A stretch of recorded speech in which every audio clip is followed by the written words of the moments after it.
our last talk from the morning session is efficient bottom-up synthesis for program with local variables, presented by Xiang Li and Xiangyu Zhou.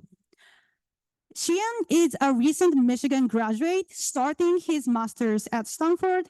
He's interested in exploring the intersection of PL and ML. Xiangyu Zhou is a second-year PhD student at University of Michigan, focusing on program synthesis technique and its applications. Their work introduces a technique for synthesizing terms with local variables, such as lambdas and loops, in a bottom-up fashion based on finite tree automata by generalizing the program synthesis concept of observational equivalence. We believe that this work will greatly expand the domain of language features that bottom-up synthesis can support. We're very excited for a talk. Xiang, if you can take it away, that would be great. Cool. Yeah. Can you hear me? Yes. Yeah. Thanks for the lovely introduction. Just sharing my screen right now. Yeah. Can you see the slides? Oh, yeah. Thanks. So yeah, hi, I'm Xiang, and next to me is Xiangyu. And today we're here to introduce a more efficient bottom-up synthesis approach to handle programs with local variables. So first, what are programs with local variables? Well, one classic example is fold, which is a very common higher-order function. So fold takes 3 arguments. The first is a list to fold over. The second is the initializer. And the third is a lambda function that takes 2 arguments, the accumulator and the current element, and it outputs the next value for the accumulator. So we note that there are 2 local variables in the lambda function, so ag and elem, and that the values of ag depends on previous iterations. So there are also data dependencies. It turns out that synthesizing programs like this, like fold, can be quite challenging. So all the works we surveyed fall back to enumeration in the worst case, regardless of whether they use a bottom-up or a top-down approach. And we are particularly interested in extending a recent work by Peleg et al., which uses a bottom-up approach. And we thought, is it possible to use bottom-up enumeration with observational equivalence? So we can group programs with similar behavior together and shrink the search space. And it turns out that it's actually very challenging, as Peleg et al. Phrase it, as a chicken and egg problem, because you need to know the accumulator values to evaluate the programs. But on the other hand, you need to know the programs before you can obtain those values. To see why, let's look at the example we showed earlier, the fold function. If we run this example and look at the trace, we see that the orange column containing the accumulator values are required to evaluate the body of the fold. On the other hand, we also need to know the program, the body of the fold, to get those accumulator values. So that's where this cycle of dependency comes in. So if bottom-up is kind of challenging, how about we look at it in the other direction, from top-down? Well, the most naive solution is to evaluate all the candidate programs one by one, like an interpreter. So if we evaluate ag, we will get 1 after 3 iterations. Similarly, if we evaluate elem, we'll get 3 in the end. And we can do this for all the candidate programs up to a given size. So in this case, we listed all the programs up to size 2. So if we look at this table, there are actually very interesting patterns. So we notice that for 4 of the programs, their outputs are identical for the first 2 iterations. So there seems to be a lot of opportunities for sharing and for observational equivalence to group programs that have the same output. And we found that if instead of evaluating the programs row by row, if we evaluate them column by column, so for the first iteration, we evaluate all the candidate programs and then group them by their output, then we can leverage observational equivalence to shrink the search space. So this is the core contribution of our paper. It's called lifted interpretation, and it combines both the top-down and bottom-up approaches. So the first part is the top-down interpretation. So in this part, we interpret all the programs from top-down, like a regular interpreter. And the second part is bottom-up construction of equivalence classes. And this might be a little bit abstract, so let's look at a concrete example. So here is that fold function from before. And to start, our algorithm groups all the candidate programs under one E-class called Q0. So the reason why everyone is grouped under a single E-class is because we haven't ran any of those programs. So we don't know their behavior. So that's why all of them have an empty set as a set of behaviors. So basically, we assume they are observational equivalent in the beginning before we run any of them. And also just to note that in this table, each row represents one E-class. So the first step is we run the first iteration. And we start by interpreting all the programs in E-class Q0 from top down. And we need to clarify the context before we can interpret the programs. So the current context is the accumulator has a value of 1 from the initializer, and the element is equal to 1 because it's the first iteration. So under this context, we can evaluate the first program in E-class Q0, which is ACK. So very obviously, ACK evaluates to 1 under the context of 1, 1. So after we got the output, we can construct a new E-class for all the programs that output 1 given the context 1, 1. And currently, there's only a single member, which is ACK. And we can continue interpreting the second program in the E-class Q0, which is elem. And under the context 1, 1, elem also outputs 1. So we can add it to the same E-class as ACK. And we can proceed to interpret the third program, which is Q0 plus Q0. So this one is a little more interesting because we need to look at the left-hand side first. And there are two subprograms in Q0, which are ACK and elem. And we have already evaluated them before, so there's nothing new. We'll just return the same E-class Q1 from before.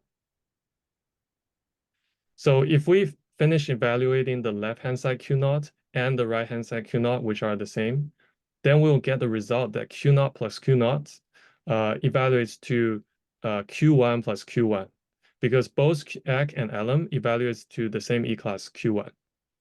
And then we can construct a new E-class called Q2, which represents all programs that output 2 given the context 1, 1.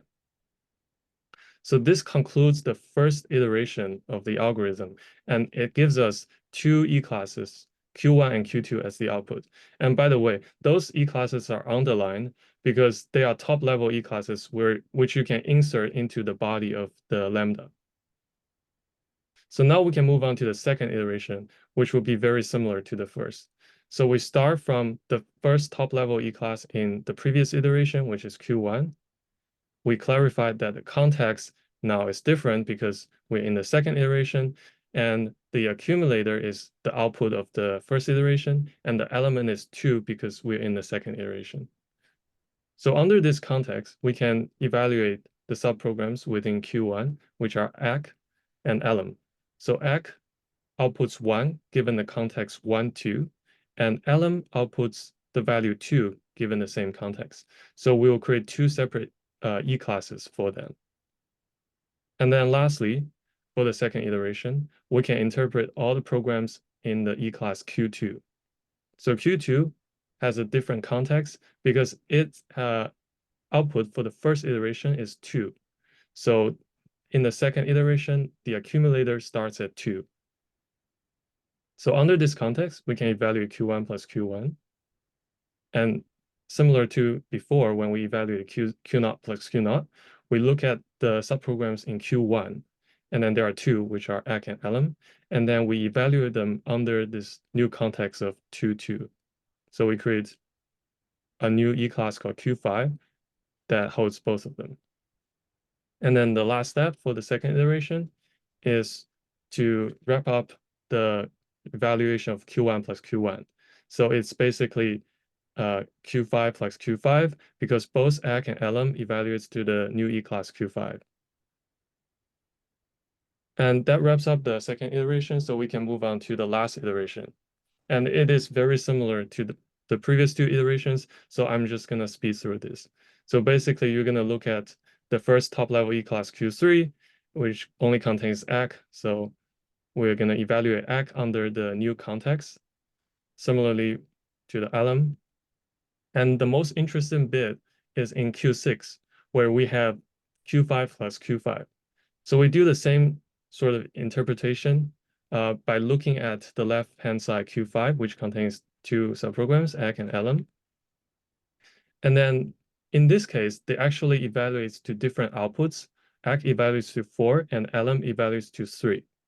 So we actually have two separate E-classes for them, which means that the E-class Q5 from the second iteration diverge into two new E-classes, Q9 and Q10, in the third iteration.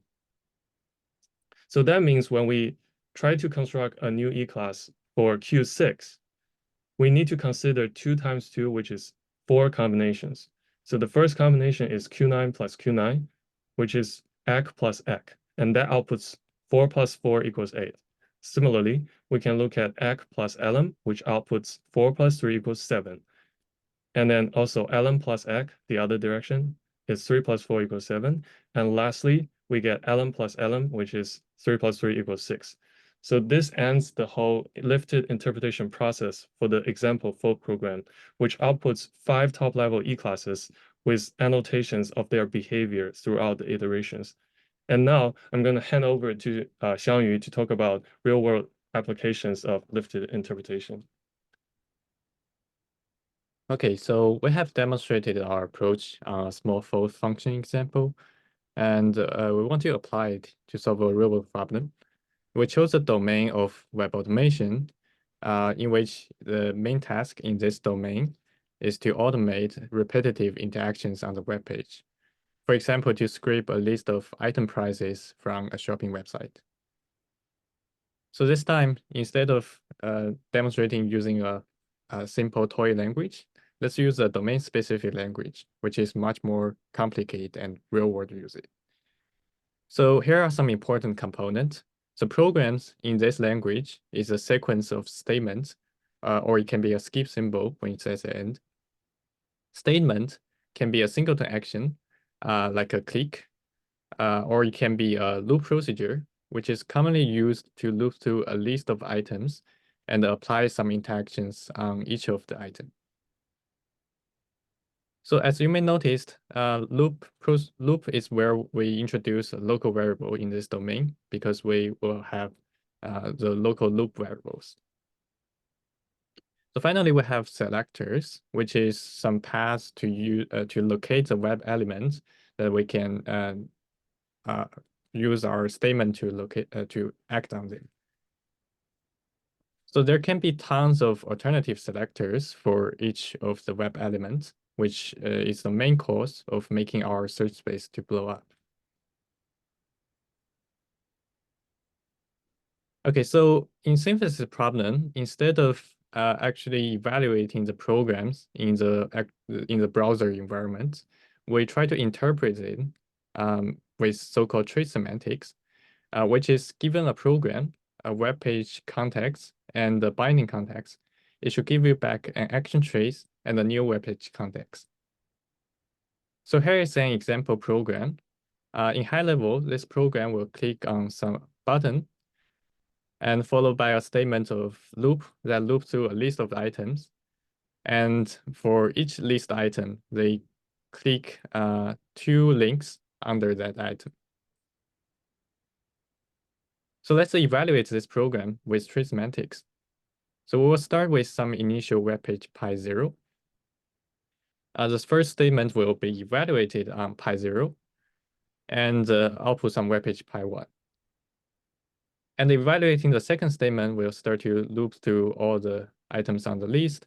And in the body, we will continue to evaluate the first action, first statement in the body on web page pi 1. And in the end, we will output some web page pi n. So most importantly, the message we want to convey here is there exists a data dependency that one statement has to be executed under the context that is computed by executing its previous statement. All right, so a quick comparison between fold function and the web automation program. So fold function, they have the local context of accumulator and element from the list.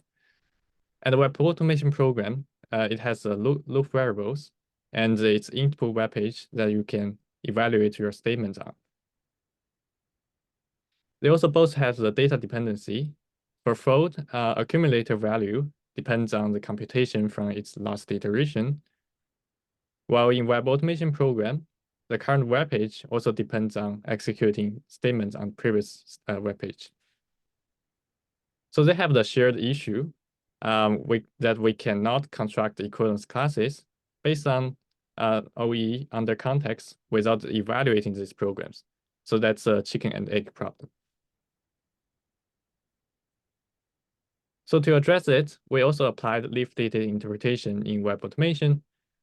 So simply put, we just apply it by switching the equivalence class grouping mechanism with trace semantics.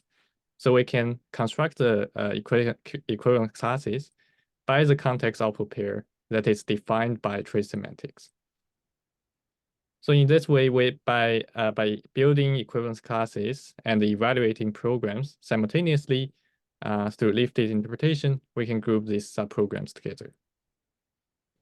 So well, we recommend you to read our paper for detailed implementation for this specific application. But in very high level, it's very similar to what we demonstrated for the example. So for evaluation, we evaluated on a set of 131 real-world benchmarks on web automation domain. We compare against 2 additional baselines in which web robot is a state-of-the-art technique for synthesizing programs in web automation domain. For setup, our goal is to ask the synthesizer to find a program within a 1-second time limit. So for result, our approach can solve 93.9% of our total benchmarks. And on the new and more challenging benchmark sets, our approach can solve 2.5 times more than the faster than the best baseline, more than the best baselines, and 6 times faster than the best baseline. So to conclude our talk, we introduced leaf-dated interpretation, which is to interpret all programs from top down and construct equivalence classes of subprograms from bottom up. So in this way, we can efficiently reduce the space of programs with local variables. And the experiment results just conclude that our approach can solve more and solve much more faster than the state-of-the-art technique in the web automation benchmarks. So thank you. This is the end of our talk, and we are open to any questions from them.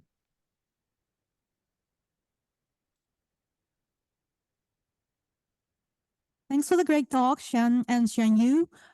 We open for questions. I think we have like 7-8 minutes for questions. So in-person attendees, please raise your hands. Virtual attendees, please raise your virtual hands.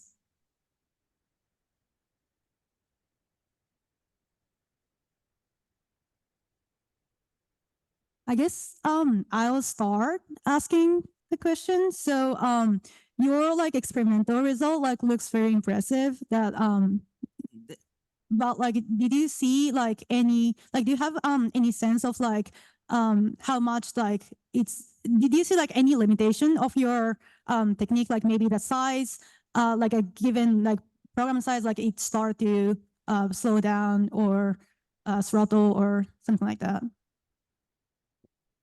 Yeah, sure. I guess we only did experiment on automation domain, I guess the challenge we meet there is the structure of programs. So as we demonstrated, so we have the programs with loop, right? So if we like enhance the loop of loop depth, the search space will be like very large. So I guess that's the biggest limitation, because these web pages is also very complicated. I guess the evaluation limitation is just yeah, it just depends on the challenges of this domain.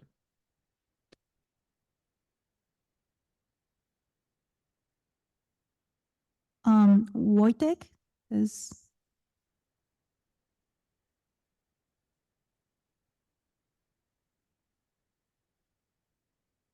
Thanks. This was an interesting talk. So I'm wondering if I understood correctly, your notion or your equivalence classes are determined purely by like how programs evaluate, right? So which values they give you on some inputs that you try. Have you tried combining this with more symbolic approaches? Like maybe you have a theory that tells you, two program terms are the same and you can rewrite one into the other. And maybe that, have you tried that or thought about it? So yeah, I think that will be an interesting direction to explore, but we haven't done that. Mainly because the domain we focus on, the web automation domain, it's easier to just run them on using our trace semantic. So yeah, for the evaluation part, we just did the normal like interpretation. But it would be cool to look at symbolic approaches for like say functional programs. Cool. I have another question about application. I think you're in the domain of program synthesis, and I think like you get to ask this question a lot. But like, so LLMs can like generate like programs as well, and like in your paper, you also compare the results against like GPT 3.5, right? And I was wondering, like, do you have? And I think the benefit of like your approach, in my opinion, is that you get to like explore all possible like search space of program synthesis, not just like the only like a one solution which like LLMs can generate. Do you have any like sense of like how your approach like might influence like future research in PL? Like how would it like compare against like program generation by LLM? Right. So actually, we have a follow-up work on this track. So basically, in this work, we demonstrated an approach that we can like make use of observational equivalence to reduce the space of programs very largely. But the problem is even if we can apply it to like reduce the space, it's still a very big space. So how about like if we can a better improvement is that if we can get a smaller space at the first place, right? So I guess our current thought is like we can make a use of LLM to kind of generate these program sketches. So hopefully they are close enough, or it's not like so thoughtful then just speculate with no clue. So so in this way we hope that after LLM generates this set of sketches, we can apply our following up synthesis approach to search within that scope to generate the actual program. So I guess there's benefits from both sides. So by combining them, we can get a better result we expected. Thanks. That's very interesting. We actually have a sketch-based like optimization paper, like in I think the next talk, or like guided equality saturation. That seems pretty like relevant to what you're talking about. Is there any question from the audience? I guess we are at 11:30, so we can conclude our morning session. Let's thank again for our speakers.